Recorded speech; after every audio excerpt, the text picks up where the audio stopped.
Throughout the decades, hip-hop was operating on the verge of being illegal. We have a man shot. We have a man shot. And in order to keep that machine going, everyone had to stay silent. But there was one man who didn't want to play along.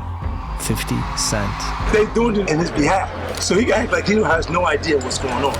But it's coming from him. And 20 years ago, he started something that nobody took seriously. He set out to blow the lid of the entire hip-hop industry. And in 2025, it finally worked.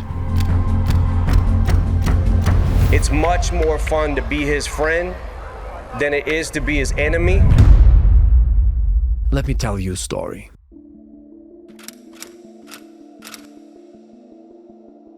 Curtis Jackson.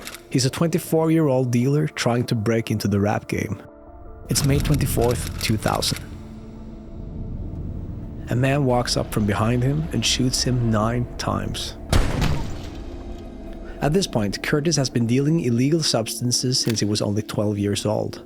By his early 20s, he was making serious money, but he was also making serious enemies.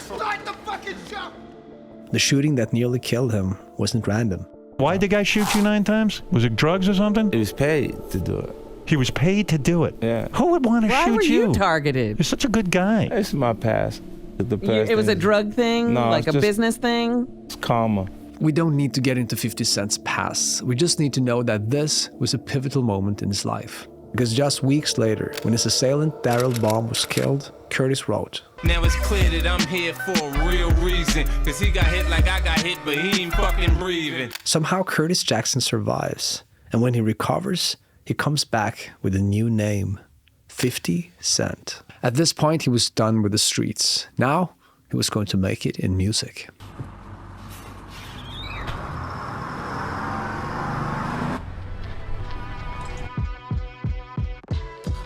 Till dawn, I turn my speakers on. Why they wanna play with the king? I told him meet LeBron as dark. My manager gave me a copy of Guess Who's Back. Within the first couple of songs, I was like, yo, he's back. Eminem took him to Dr. Dre, and together with Dr. Dre, he produced the now legendary Get Rich or Die Trying. The album dropped in February of 2003, and it sold almost 1 million copies in the first week. And the award for Best Rap Video goes to... Come on, Playboy. 50 Cent. This has been an incredible year for me. Within just a year, 50 Cent went from nearly dying in a street corner to being one of the biggest rappers in the world. I don't get a chance to do anything. Like, I've been on the road so much since my album came out. You'll have to wait and see for yourself. But here's what made 50 different from other rappers.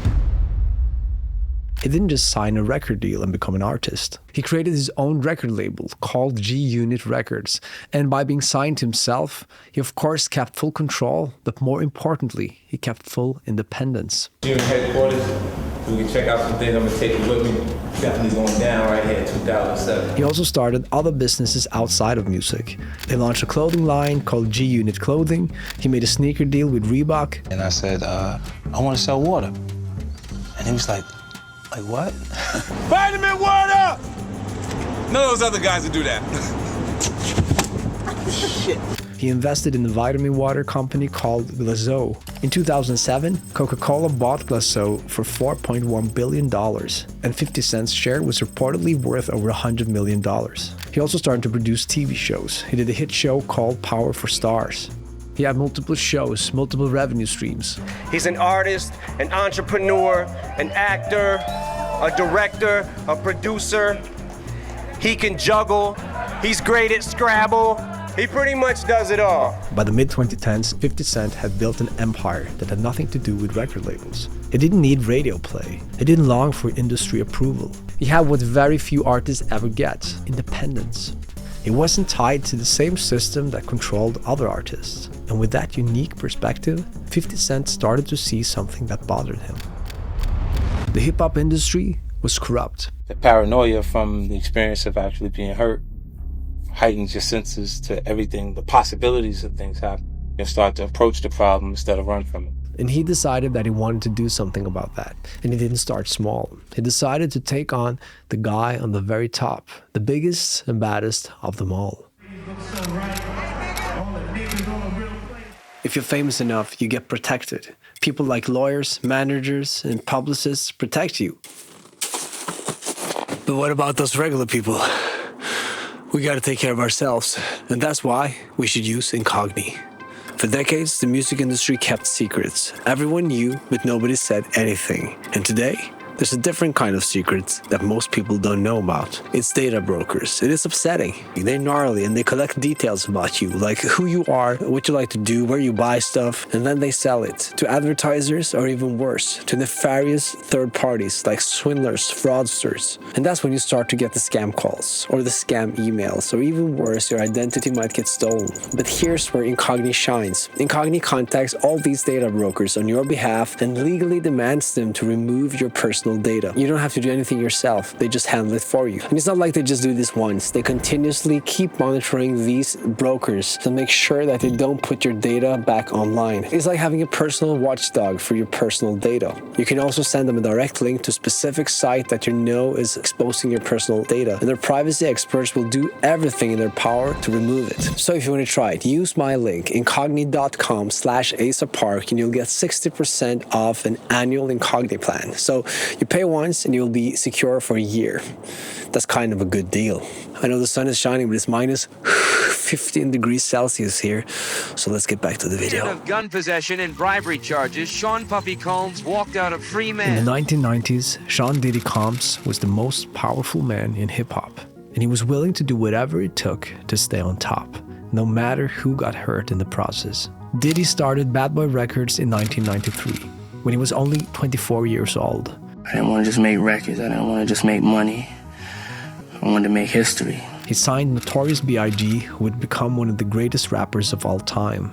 He also signed Faith Evans, who became R&B royalty. By the late 1990s, Bad Boy Records was one of the most successful labels in music history. But Diddy didn't just want to be limited to music. I love closing my eyes and dreaming. I don't really deal with reality when I deal with trying to work towards the future. In 1998, he launched Sean John, his own clothing line. It became a massive success, making him hundreds of millions of dollars.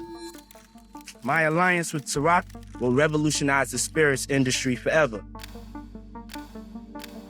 He partnered with Ciroc Vodka in 2007, in a deal that reportedly paid him over $60 million per year. How did you do that? I can't tell you that. It's a smooth secret. He bought properties across the US, mansions in Miami, Los Angeles, and the Hamptons.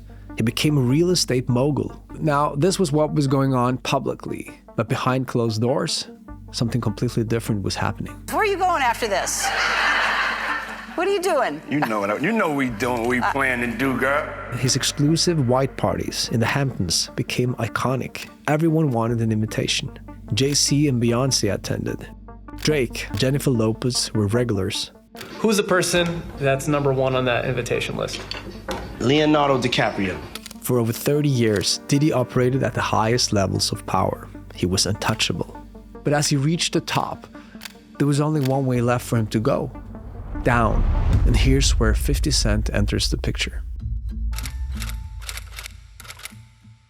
50 Cent is chilling with his team when he gets a message. It's an invitation. It's Diddy, and he wants to take him shopping. He told me to take me shopping.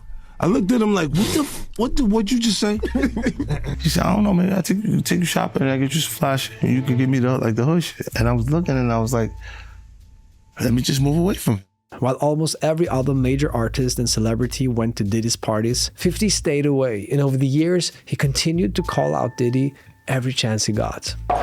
Puffy's a sucker, man. Let me read it, Fifth. Oh my. Soon you will all be gay and happy. You are all now left under leadership of Puffy Daddy. Report to the nearest rainbow. Dinner Thieves in theaters January. In 2006, 50 Cent released a song called The Bomb, where he rapped about Diddy's possible involvement in Biggie's murder. Who shot Biggie Smalls? We don't get them, they gon' kill us all. Man, Puffy know who hit that nigga, man, that nigga saw. Most artists would never say something like that publicly. It would be career suicide to accuse the powerful people in the industry of essentially murder. But 50 wasn't afraid. That's why I don't be going to them Puffy parties. They can hug you from the front and the back at the same time. What the fuck you talking about? He'd share memes suggesting Diddy was hiding something. He was asking the same questions over and over. Why did everyone go to these parties? What really happened to Biggie? And who killed Tupac? He's not an artist.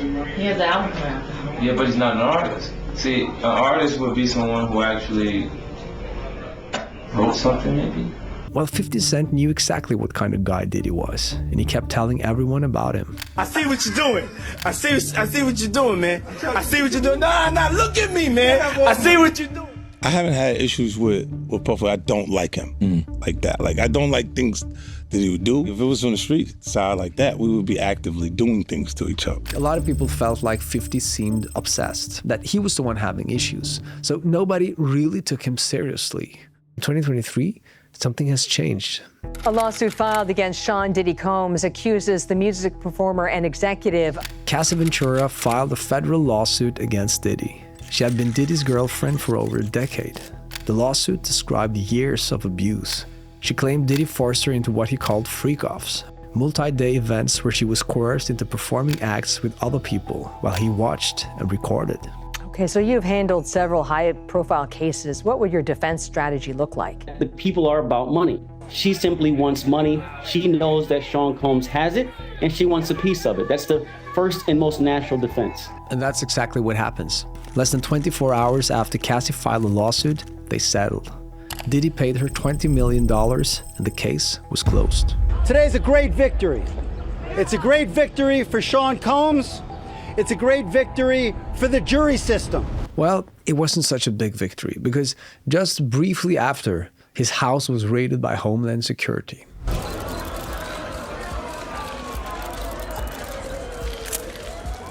And what they found matched Cassie's allegations. They also found evidence of trafficking across state lines, videos showing assaults, financial records showing payments to silence victims. 30 years, hundreds of victims. And then something strange happened. A lot of celebrities seemed to vanish from the public eye, but 50 Cent didn't care. Look, if I didn't say anything, you would interpret it as the hip hop is fine with his behaviors. In 2025, 50 produced a Netflix documentary exposing Diddy and his long history of using and abusing others. In the documentary, people who were close to Diddy finally revealed the truth. I may have been the first protector against all odds. Up until this point, people had dismissed 50 Cent as a troll. Your favorite villain? My favorite villain? I kind of like Diddy. But he was just different from other rappers. Remember, he had built his career outside the system. His wealth came from television and business deals that had nothing to do with music. Also, when you're shot 9 times and survive, you probably aren't too afraid of bullies, which meant he could say what everyone else knew but was too afraid to admit. The network that had protected powerful figures like Diddy for decades was finally being exposed. But as we kept researching this, something kept bothering me. The structure of it all, the code of silence, the way these hip-hop labels operate. I kept thinking, where have I seen this before?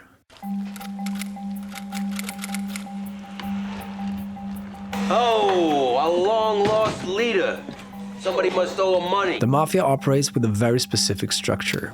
At the top, you have the boss, the head of the family. Below him, you have the underbosses, then the captains, then soldiers, and lastly, associates. Everyone has a designated role, everyone benefits from the organization, and everyone follows the most important rule of all, the omerta, the code of silence. Did you serve under capo regime Vito Corleone, also known as the Godfather?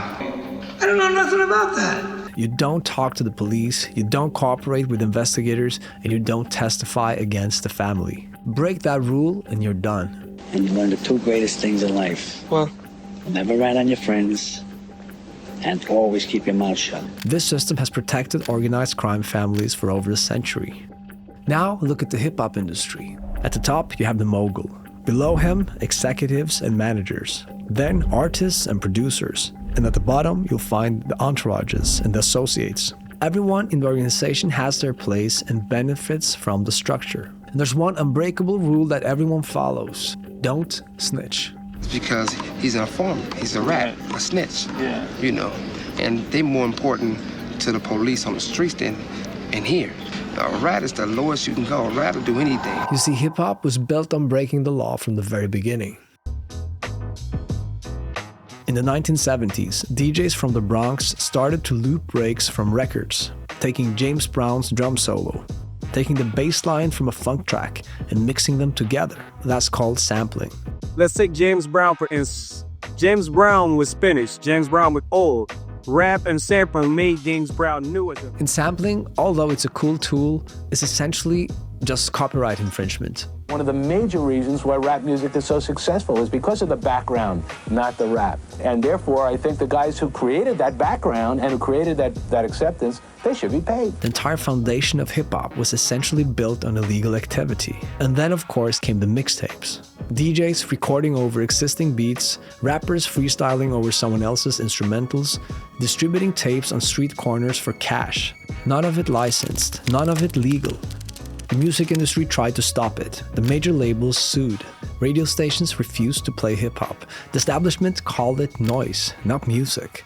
But hip-hop didn't disappear. It went underground. And when you're already operating outside the law, when the system has already labeled you as a criminal for making music, the path to do real crime becomes much shorter. ECE funded ruthless records with money from drug dealing. 50 Cent sold crack before he sold records. See this shit? This gonna take us out of the ghetto. Jay-Z has rapped about his time as a dealer in nearly every album. The line between the music business and the street business was always blurred because hip-hop emerged from communities where legitimate opportunities didn't exist, where the legal economy had failed, where crime was often the only path to wealth. And when some of these artists made it, when they built empires worth hundreds of millions of dollars, they brought that structure with them. The street rules became industry rules. The East Coast versus the West Coast was never really about music. It was a turf war. Fuck the artist. And my thing was opposite. It's about me and my people. When Tupac and Biggie were killed, witnesses stayed silent because everyone understood the rules. And those rules protected people like Diddy for over 30 years.